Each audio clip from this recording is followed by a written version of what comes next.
kwekalakaasa mugambe Kyagulanyi abaana mu kifo ky'okubateeka mu Amerika babeere wano bwe baba bakulembera. Ffe tuli ku lwa mirembe nga bannayuganda, ffe tetuli wano kutabangula ggwanga. Right Honorable Speaker wa Parliament Anita Amongo ayongedde okutakula entalo, ayongedde okuseetula entalo ze tutamanyi oba anaamalako nazo. Alumbye Robert Kyagulanyi Ssentamu. Buli mukulembeze wa opposition ow'amaanyi wano mu Buganda baseetudde oluwanyi lw'ebukedde yalugye wano lutandika okubeera nga lwonoona n'okuvvoola n'okukakkanya. Agamba Kyagulanyi Ssentamu nti abaana bo bajje mu America obaleete wano. Abaana bo bali bulungi, bali eri oyagala kutabangula Uganda. Tuyina ebibuuzo bye tuyinaawo. Mwami Museveni bwe yali ajja okuwamba, Anita Amongo yalina emyaka emeka? Yali muzaale teyali muzaale? Tukiteeke ebbali. Mwami Museveni ayina omwana eyali mu Uganda? Twogere kale ku General Muhoozi. Yali mu ggwanga yiri eri Sweden. Anita Amongo byatakula yana abisobola? Anyway, tugenda beera nga tubitunuulira. Olunaku olwaleero gwe wakubidde abantu bameka amasimu obategeeza ku nsonga y'okulonda Robert Kyagulanyi Ssentamu, wakikoze oba tonnakikola? Atannakikola obudde tebuli leeti, gira obako essimu. Tugenda beera nga tukulaga amawulire ag'essanyu amalungi agabadde gatuwanisa emitima okusinziira ku bye tufuna. Joel Ssenyonyi Jju, omusango ogwa Ivan Bwowe gwe yali yawaaba, kooti yagusudde ddeeri. Ssenyonyi asambira nnyuma nga jjanzi. Mu ngeri emu, Anita Amongo yeewaanye nti yaleeta omuwala Florence Asio n'amuteeka mu NUP. Bw'aba yasobola okuleeta Asio nga mugamba mbu Bobi Wine asobola okufuga eggwanga, ekyo kikafuuwe. Weewaawo tugendagendako ne Electoral Commission erina owa NRM omulala gwerangiridde unopposed. Kyagulanyi Ssentamu aggyeyo eddoboozi lye kwono gwe balangiridde. Biki byamwogeddeko bye tugenda obbeera nga tukuwa. Linda olabe bridge olutindo. Minisita wa Mwami Museveni amanyiddwa nga David Bahati lwaguddewo, ojja kufa. Dulu olutindo gali kwoleka. Ye lwaki ntandikira ano nga situnnatandika bya ddala? Katukole bwe tuti nzije.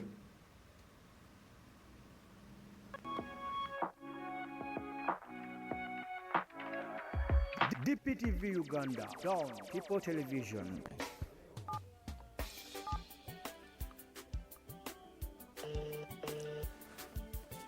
This is Bobi Wine calling you. Mr. President. Yes, sir. How are you, sir? Not bad at all. Yeah, briefly, Tony, I'm trying to call at least 50 people today to ask for their vote. And I wanted to personally call you and ask you to kindly vote for me.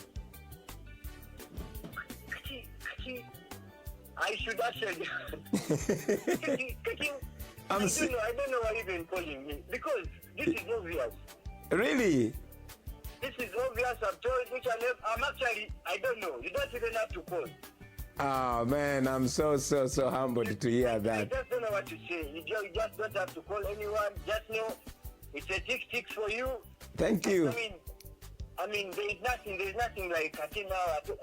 She didn't do anything. Thank you, Tony, man. Thank you, bro. Obvious. I appreciate it. 681. Good morning, Nyabo. Good morning, sure. Fine. Amanya gange nze Kyagulanyi Ssentamu Bobi Wine. Njagala kusaba kalulu ko munnange.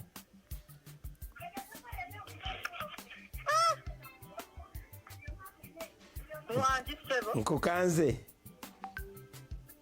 Kanzeera. nsonyiwa naye mpikinze essimu eziri random.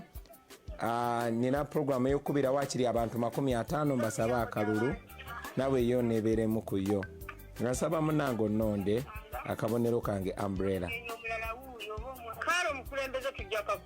Amina neyanze ge bambi. Wow. Mpano yakulinanye naye musaba akalulu. Nteka ku loudspeaker.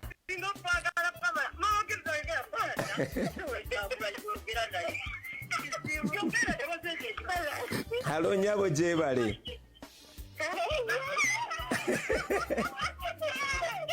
Banange mungambire n'abo balinanya abo bannonde. Nti nebo musobola okunsabira akalulu bambi mbansabira akalulu bannonde. Amina. Awo kati nyinawo bululu bumekaawo.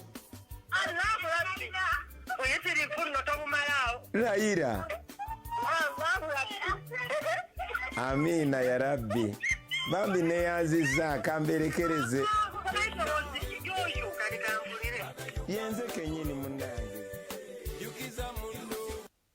Wakakuba essimu mmeka kozi bagambyaga 5 tukubya amasimu naye kubyentegedde wallahi ne tugenda mu kalulu nga kali free and fair okubira omuntu omutegeeze naye ng'alinga yalina okutegeeza okubira omuntu omutegeeze nti owaye londa His Excellency Robert Kyagulanyi Ssentamu ate nga ye yayagala n'okugamba nti owaye nawe londa bannange ensi eyagala Kyagulanyi. Anyway, mbanirizaako basebo ne bannyabo buli omu gy'osinziira okubeera ng'otugoberera abali mu bitundu by'ensi eby'enjawulo mwebale nnyo mwebalire ddala okubeera nga mutwegasse. Keno DPTV Uganda video soko gyempeerera iki mukwano gwange mu ngeri emu eyakatwegattako genda bugenzi maaso n'okubeera nga osubscribinga. Tutambula ne Sheikh Ashraf omusomi era omulombi wa dduwa munoonyeeko gw'alina ebizibu ebyenjawulo asobole okubeera nga akuyamba ku namba y'essimu gy'olengera ku screen yo esembe 711 asobole okubeera nga akuyamba. So nga ate teweerabira bannaffe abandiga Construction Solutions basangibwa wali ku Entebbe Road erwezaawo.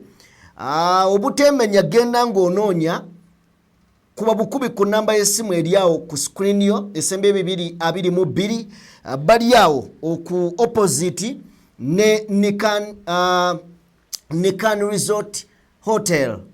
Oyagala kuzimba nyumba oba oyagala kuddaabiriza eyo gy'olimu banoonyeeko abandiga Construction Solutions basobole okubeera nga bakuyamba. Twolekedde ebigambo wabula nga situnaba kubeera nga twolekera ddala katugende buterevu mu birthday y'olunaku olwaleero. Birthday y'olunaku egenda wa mwana mulenzi amanyiddwa nga Norbert Aliho. Baana batambula n'omukulembeze w'eggwanga wa mawulire yogayoga okutuuka ku myaka egyo aliho. Weebala obuvumu bwo, weebala amaanyi go, weebala okwewaayo, weebale obutalya mu nsi yo lukwe. Aliho, happy birthday bro. Mukama Katonda akuwe emyaka mingi olabe ku Uganda empya gy'oyayaanira. Nzikiriza tuddemu ne belated birthday twagibawadde ne ya SG David Lewis Rubongoya but nalabya akatambi kano ne ng'amaani omusajja ono ngenda mukomyawo. Happy belated birthday wekitiibwa David Lewis Rubongoya, musajja mukozi ddala ebitagambika. Bwekanya akatambi ako simanyi waliyo Secretary General w'ekibiina kyonna ayinza okufaanana nga Rubongoya oyo. Enkuba etonnya abaana we bali yandisigadde munda mu mmotoka wabula agambe tukube ffenna omupiira tuguzzeeko ffenna. Omuntu okubeera down to earth, omuntu okubeera nga teyeesukkulumya, teyeefuula wa kitalo, teyeefuula wa maanyi, kiyinza okubeera ekizibu okusanga omukulembeze afaanana Rubongoya ku levo ye. Ku levo ye kiyinza okubeera ekizibu. Tuweeko katono nnyo katambi oba ku sawundi wa katambi ako. Isaako tulabe. Abanga peddemu amaanyi, mujja kundabanga nyinyibadde, mujja kundabanga nkutuse, mujja kundabanga nkaaba, naye temugenda kundabanga mpanise, ekyo tekigenda kubeerawo.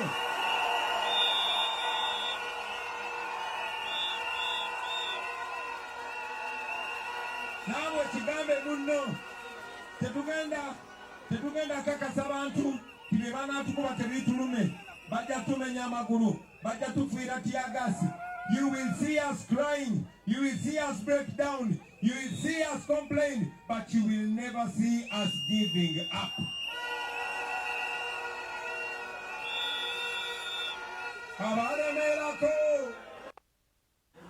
Kale, oyo ye SG, ye David Lewis Rubongoya, nti kabonero ka butapowa, kabonero ka butava ku nsonga na kulemerako amazima musajja wa njawulo. Kale, nzikiriza tugende buterevu nnyo eri emboozi ya leader of opposition Joel Bisekezi Ssenyonyi. Mawulire malungi njagala kugabawa, however much tegannaba kubeera nga gasaasaana nnyo ku mutimbagano, wabula okusinziira ku Dr. Daniel Kawuma amaze okubeera nga atuteerayo obubaka, of course bungi nnyo ku mutimbagano, naye ate gamaze okuva mu nsonda ezo zennyini ez'ensonga. Ndabyeko Umaru Magala ng'agamba it was agamba kino kiwedde, we can't celebrate that the High Court has dismissed the Bowe things, akiyise na kintu kya Bowe. Nakawa West for Joel Ssenyonyi. Then netujja nentunuulira ku Dr. Daniel Kawuma agamba nti Mr. Ivan Bowe should focus on earning voters trust through transparent and democratic means rather than relying on backdoor technicalities that undermine the electoral processes. The current trend of denomination based n'ebirala byatugattiddeko. Dr. Daniel Kawuma has confirmed nti Joel Bisekezi Ssenyonyi jju. Kano kabadde katutadde nnyo ku bunkenge. Njagala gezaako akubeera nga nnyongera okufunirako wano ku nsonga muganda wange ya Joel Ssenyonyi Bisekezi butya bwetambula naddala mu kaseera kano. Ye boss yataddeyo Joel Ssenyonyi Bisekezi. Twagala kusooka kulaba akyayinayo birthday ya owekitiibwa SG Rubongoya. So kati ge mawulire agaliwo, sooke tukkakana emitima. Oyinza okugamba nti breathe in breathe out. Joel Ssenyonyi jjo mu parliament asigaddeyo, however much Anita Amongo yamuyisizaamu eggaali. Osobola otufunira akatambi ka Anita Amongo ng'ayogera ku Joel Ssenyonyi, oba tukayiteko bisi tugende tumufune wano we yayogeredde ku Joel Ssenyonyi oba wano ku His Excellency Bobi Wine. Katufunire ka Ssenyonyi ng'amuyisaamu eggaali awo keekwe soko katuweeko. For the support you've given us as Parliament of Uganda. Twagala okwebaza ffe support obuwangu amaanyi g'otuwadde nga Parliament ya Uganda. Reminded that you give us people travel everywhere around the whole country, around the whole world. ababaka ba parliament batambula ne balambula ne balaba ensi yonna. And that money that you give parliament, n'ensimbi ezo z'otuwa nga parliament, the money that you give parliament also goes to leader of opposition. era ensimbi ezo z'otuwa n'akulira oludda oluvuganya mu parliament Joel Ssenyonyi naye azifunako. The same money that goes to the deputy speaker's office is the same amount that goes to the leader of opposition, who is a member of parliament of this area. Sente ze zimu Oweekitiibwa Thomas Tayebwa azaafuna nga deputy speaker, era sente ze zimu ne leader of opposition Mwami Joel Ssenyonyi zaafuna. But at the end of the day, they say they do not get money. But you do give us money, and they use that money. Ne bajja eno ne bakolokota ne bagamba tobawa wadde 10, naye sante twagala okukakasa Joel Ssenyonyi tuzimuwa. And that is the same money they move from here to America to. Kakati okujjako ng'oli munafu wa bwongo gw'osobola okugamba nti Anita Amongo byayogera bitegeerekeka. Ebyo tetujja biddamu mu vidiyo eyasembyeyo nakulaze butya Joel Ssenyonyi bw'asasulwa n'abakozi ba parliament bonna. Tuveeyo eyo. Joel Ssenyonyi essanyu lino ery'okubeera nga essango ligobeddwa, wabaddewo abali emabega nga bafuuyirira akagalo, Joel tajja, Joel tadda, Joel takola ki. Naye katusooke tufune ebigambo bya Ssenyonyi ku Amongo ono. Tukomewo. Musaako zaffe eyo nti Mukyala Anita Amongo yeegwanyiza entebe y'obwa pulezidenti gye buddako eyo, era kyavudde agezaako. Alina abantu be mu bitongole ebyenjawulo, alina abantu be mu electoral commission, kyovudde olaba asobola okugamba ono mumugye mu register n'ono n'akola ebintu ebitategeerekeka.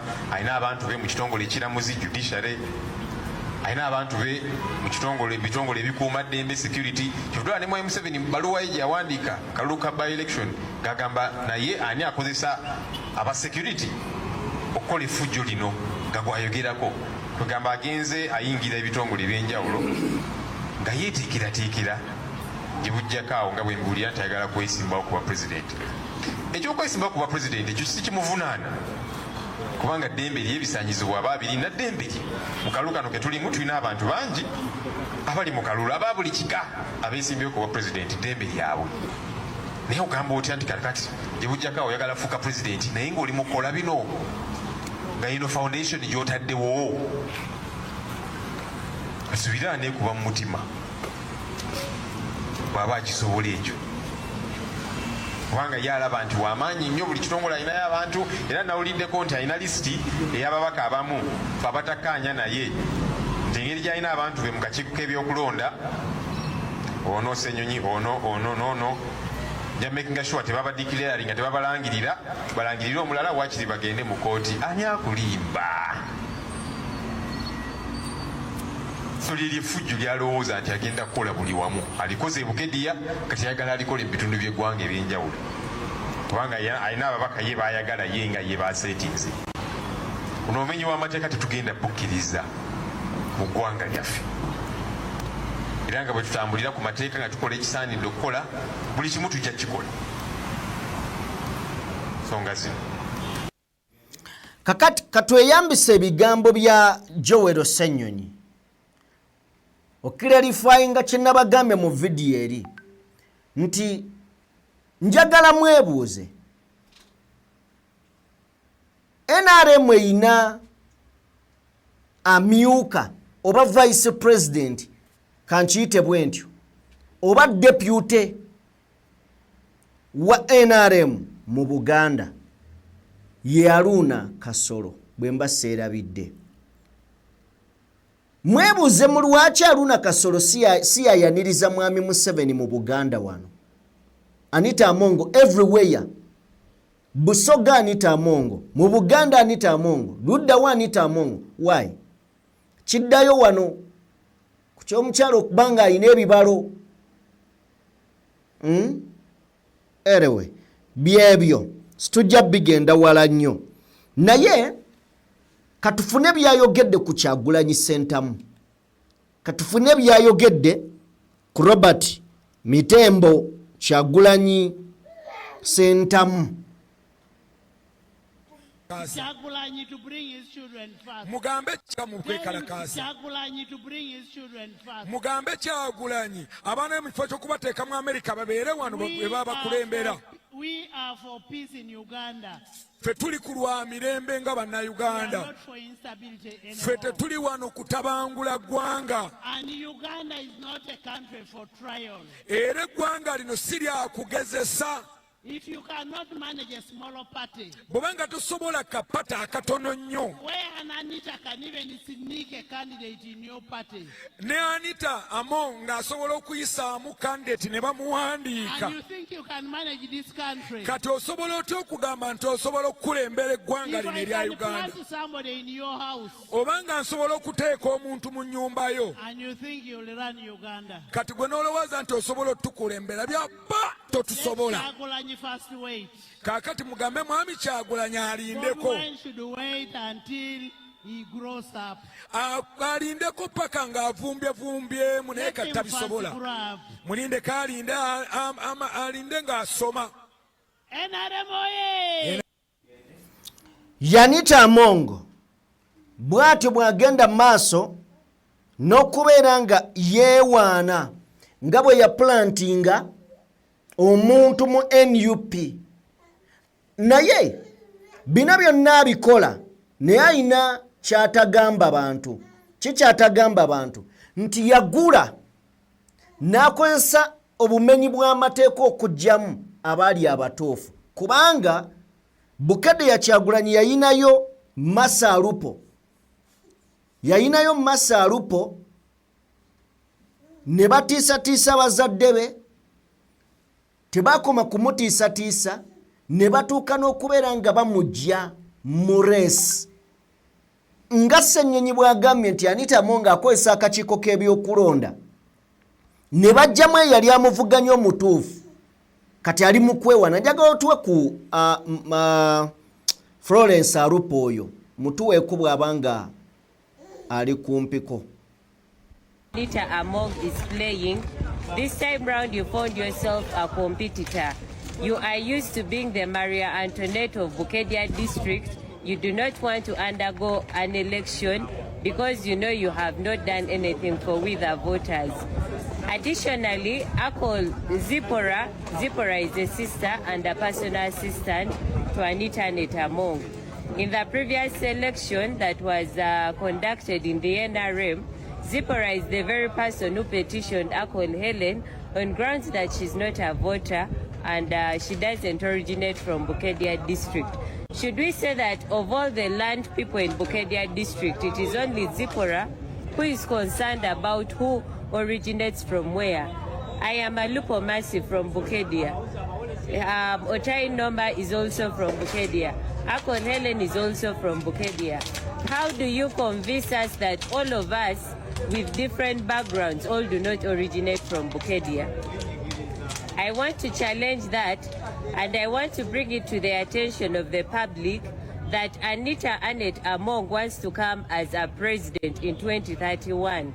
That is why she wants to make it look like as though the entire Bukedia and Teso at large is in support of her presidential race or presidential ambition. So that is why she wants to come as an independent candidate. I subscribe to the National Unity Platform, and by virtue of me being the flag bearer, I am going to support my president. That is none other than His Excellency Robert Kyagulanyi Ssentamu. We are going to get nominated. I am going to get nominated, and kakati obumenyi bw'amateeka Anita Among bwe yeewaaniramu NUP alina candidate ne bakola byonna bonna bye baakola ne bamulemesa nga n'oyo omulala yasooka kujjayo katambi naga atiisatiisibwa ate bampambye ye Florence Asio oyo era n'avaayo n'atugamba nti agenda tubuulira byonna ebyamutuusiddwako oba baamukola ki paka ng'amututte ku NRM naye ali mu kwewaana. Agamba Kyagulanyi deeta abaana bo, lindako okyali muto nnyo, ne bw'aba akyali muto simanyi oba mwami Museveni mu nsiko yagenda ayina emeka awo nze naawe. Naye njagala tufune ku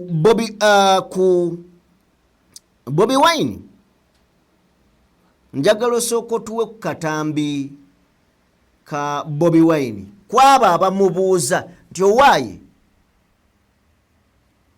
ogamba bannayuganda balwana abantu bo baliwa bwati bwe yayanukula.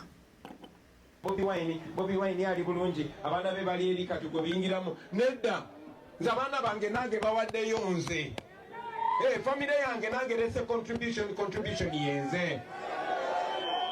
Kati nawe beera contribution ya famire yo oyogere na buli muntu so that we own this as a country.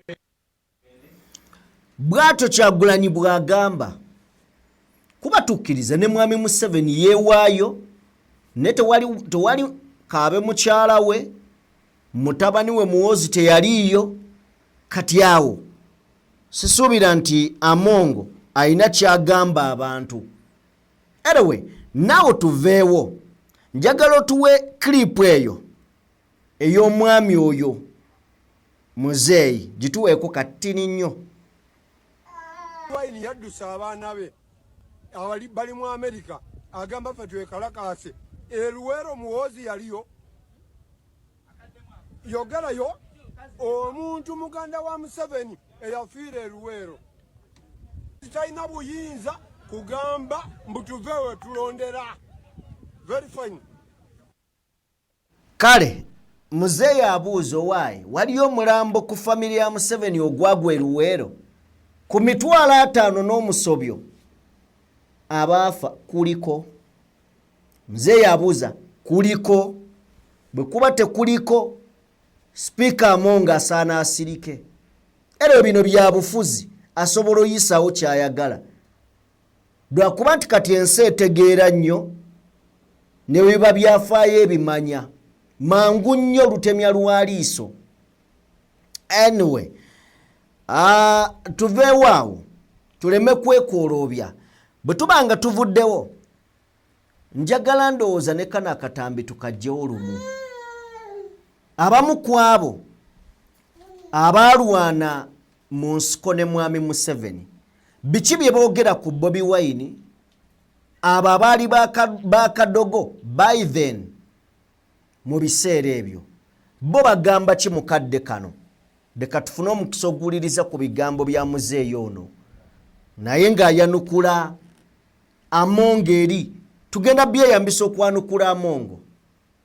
Ndowooza muzeeyi tumufuneko then tumale tweyongereyo. Okay, mutuwe banankyukakyuka muli mutya leero naye ate mubeere bagumu era mugumire ddala kubanga ate nno mwekalekale mumwina bye mutandikidde naye ffe omwami bwe yali atandise okulwana yatandisa na jambiya n'amafumu nabyayimbuza emmundu naye mmwe tafazaali mwe mutusingako wakati buli omu abalaba nga babakuba naye ffe baatukuba nga tebatulaba teri atulaba. Naye nabwe kityo munnayuganda yenna awulira oba naawe wandaba ndi musajja mukulu kati nkuzi ebirungi n'ebibi mbirabye. Bobi Wine mumuwa akalulu mu mutima mulungi buli omu ayagalize munne. Nze siyinza kugamba nti ate pulezidenti bwe njogera bwentyo kiyinza omunyiga.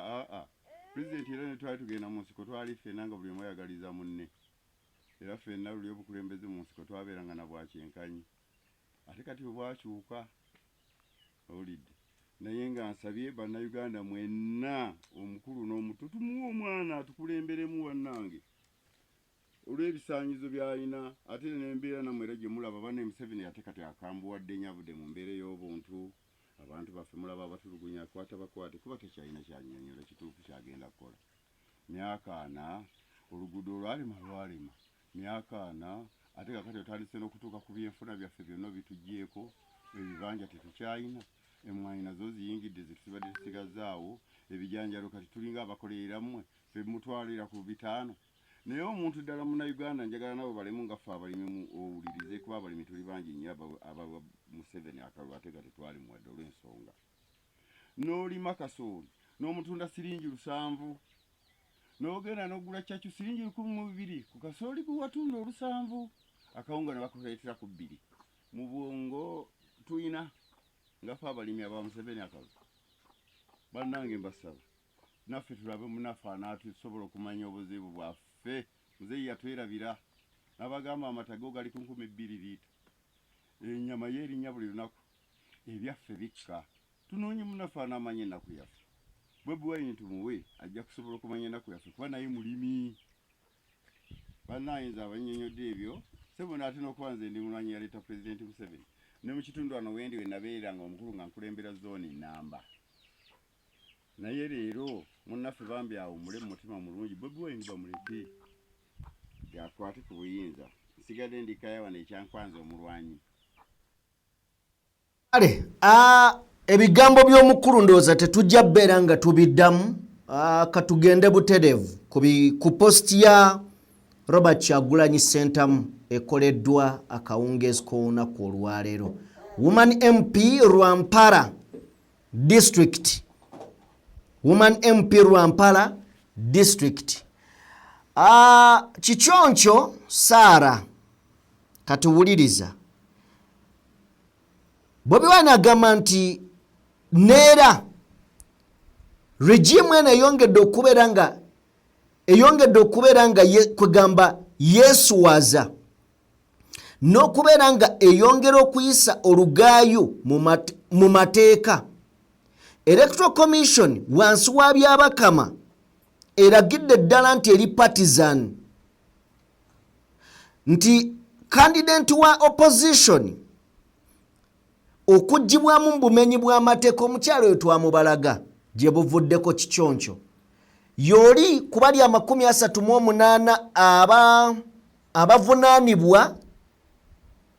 abavunaanibwa mbu baataataaganya emirimu gy'omusirikale Bobi Wine we yali embalala mbu baataataaganya emirimu gy'omusirikale Yesu okoleke Morgan okimanyi nti nno Kyagulanyi enkyaddayo eno okimanyi nti nno bamukkiriza okuddayo nga bamaze okujjamu bakandidenti be obadde okigenderedde ekyo ayi nange lwenkitegeera kitegeeza eno gy'alaga talinayo MP be bano be bajjamu kati Kyagulanyi yayongeddeko n'agamba nti etteeka lirikkiriya candidate awagirwa kibiina tateekeddwa kubeera nga agibwamu nga tebafunye lukusa okuva eri abakulu mu kibiina agamba nti nga Electoral Commission erina okubeera ng'ewuliziganya n'ekibiina mwava era ayongereko n'agamba nti aba opposition bino ebintu tuteekeddwa okubeera nga tukwatiramu tusobole okubeera nga tubirijectinga agamba nti Electoral Commission eyongedde okukolera ddala nga NRM regime ng'ekolera wansi w'ebiragiro bya NRM so si mateeka ga ggwanga agambye nti n'abaswavu bano bagenze mu maaso n'okubeera nga bongera okwabusinga obuyinza kino kikakasa nti Electoral Commission yonna yawambibwa terina buyinza kino ekikolwa kireka bannayuganda nga bewuunaganya era kino tekirekawo bulesi bibuuzo ku nsonga ya kulonda wabula kiteekawo n'okwewuunya tugenda kuyita mu kalulu kafaanana katya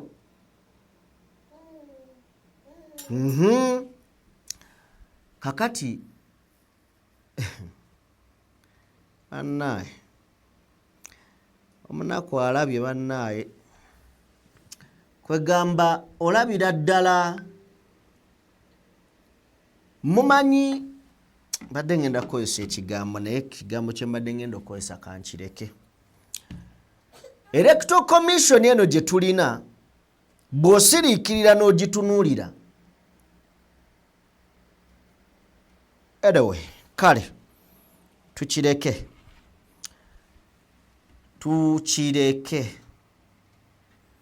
tugende ewa Minisita David Bahati. Minisita David Bahati avuddeyo munnaye n'atongoza olutindo. David Bahati atongoza olutindo kati mwagala ndwogereko ki nammwe lulwo mululabe. Njagala kusooka kufunira ano David waffe Bahati. David Bahati munnabyabufuzi era ye Minister of State for Trade, Industry and Cooperatives mu cabinet ya Mwami Museveni eno yennyini eriko. Era ng'ekifo kino munnaye yakifunanga 9 June 2021. Kakati Minister David Bahati atongoza olutindo olulaba heve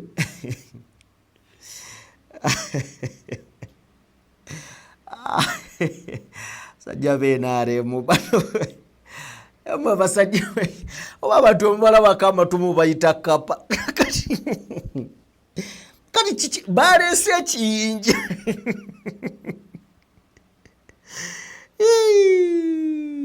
oyo nno ye Minister wa Trade David Bahati yalonkinze olutindo heve n'ab'ebyokwerinda weebali okubeerawo ng'abajulizi ku bwaguuga bw'oluti.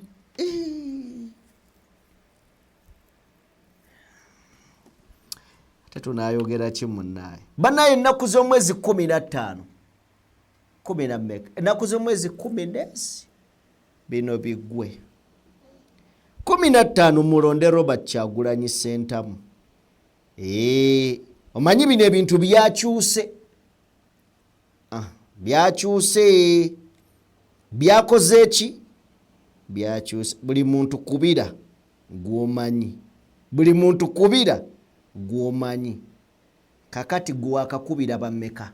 Soko tuwe katambi ako. Maati President wetu yatugambire ngu tuterere family zita amasimu tubashaba akaruru. Ati naye tuliyo kuno nitukarondesa maani etogo nitufa nawe. President ogo nitufa nawe. Bita abantu bona bagambire na group yawe y'abakyala bona baterere bagambire nko kuba kunkunda niko bakunde President wetu bamakaruru. Bo bakasese ne bakukunda. Bagambire akaruru bakati twakasa kundonda bakahe President. Baraza kamuha